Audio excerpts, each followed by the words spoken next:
किसी प्रकार की कोई गलतफहमी किसी के द्वारा फैलाई जा रही है, तो मुझे लगता है कि ये केवल विपक्षी साजिश हो सकती है, इसमें कोई गलतफहमी नहीं है। आपने कहा कि भारत अभी 5वीं बड़ी अर्थव्यवस्था बन गई और ब्रिटेन को पछाड़कर बनी, और साथ ही आपने कहा कि जल्दी हम तीसरी अर्थव्यवस्था बनने वाली हैं विश्व की। ये कैसे संभव होगा?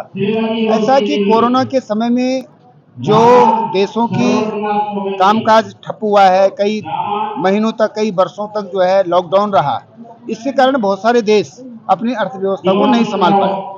भारत ही एकमात्र ऐसा देश था विश्व में जिसने अपनी अर्थव्यवस्था को बनाए रखा, अपने कारोबार को बनाए रखा और बहुत तेजी के साथ में आगे बढ़ रहे हैं। अभी हम $5 ट्रिलियन की अर्थव्यवस्था के लक्ष्य को हासिल कर रहे हैं और वर्तमान में हम 5वीं अर्थव्यवस्था विश्व की बन चुके हैं। जल्दी ही यही गति अगर रहेगी तो अर्थशास्त्रियों का मानना है कि इसी गति से भारत अगर आगे बढ़ता रहा तो आने वाले जल्दी कुछ ही वर्षों में भारत विश्व की तीसरी अर्थव्यवस्था बनी। निश्चित रूप से भारतीय जनता पार्टी ने जो वायदे किए थे, धारा 370 खत्म करने का था, धारा 370 खत्म हुई है। अयोध्या में भगवान श्री राम जी के मंदिर बनाने के लिए वातावरण तैयार करने का लक्ष्य था, उसको भी हमने हासिल किया है। और उत्तराखंड के अंदर हमने जो जनता से वायदा किया था कि समान नागरिक संहिता लागू करेंगे, तो सरकार बनने के तुरंत बाद भारतीय जनता पार्टी की सरकार ने पुष्कर सिंह धामी जी के नेतृत्व में इस काम को किया है और आज हम सभी लोगों का सौभाग्य है कि आज विधानसभा में ये विधेयक पारित होने जा रहा है। समान नागरिक संहिता अधिनियम 2024 भारतीय जनता पार्टी का शुरू से मैनिफेस्टो में रहा है, जनसंघ के ज़माने से लेकर के, और भारतीय जनता पार्टी के कालखंड में लगातार हमारे वो मैनिफेस्टो में रहा है। और उसका उत्तराखंड राज्य को ये श्रेय मिला है कि हम देश में पहले राज्य बने। आदरणीय पुष्कर सिंह धामी जी के नेतृत्व में, आदरणीय प्रधानमंत्री नरेंद्र मोदी जी के मार्गदर्शन में उत्तराखंड राज्य में यूसीसी लागू किया जा रहा है।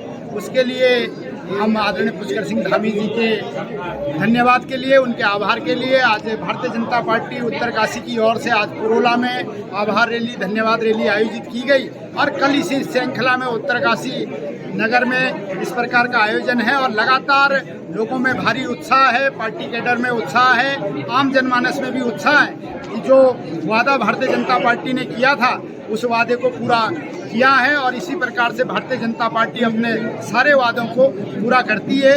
जब भी समय मिलता है तो भारतीय जनता पार्टी जनता से किए गए सारे वादों को लगातार पूरा कर रही है।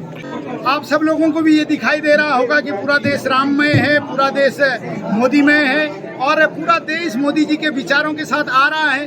कांग्रेस पार्टी में कोई रह नहीं रहा है। सारे लोग छोड़ के भारतीय जनता पार्टी के विचारों से प्रभावित होकर के आदरणीय नरेंद्र मोदी जी की विकासपरक सोच को देखते हुए राष्ट्रवादी विचारों के साथ जुड़ने को लेकर के लोग आतुर हैं। और जो दल भारत जैसे देश में सनातन का विरोध करती हो, जो राम मंदिर का निमंत्रण ठुकराती हो, आखिर में वहाँ रह कर के आदमी करेगा क्या?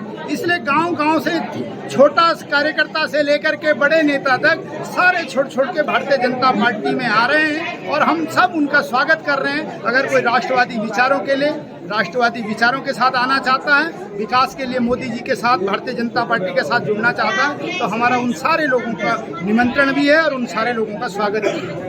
सबसे पहले मैं आपका धन्यवाद और आभार प्रकट करना चाहता हूं और मैं आज अपना गौरवान्वित महसूस कर रहा हूं कि विश्व की सबसे बड़ी पार्टी का परिवार का मुझे हिस्सा बनने का मौका दिया। और जो हमारा उद्देश्य है, जैसा आपको पता है, मैं सीमांत क्षेत्र आरापुर बंगाल से बिलोंग करता हूँ। हमारा जो क्षेत्र है पिछले 5 सालों से आपदा की मार झेल रहा है और कहीं ना कहीं हम पिछले कई वर्षों से क्षेत्र के विकास के लिए संघर्षशील है।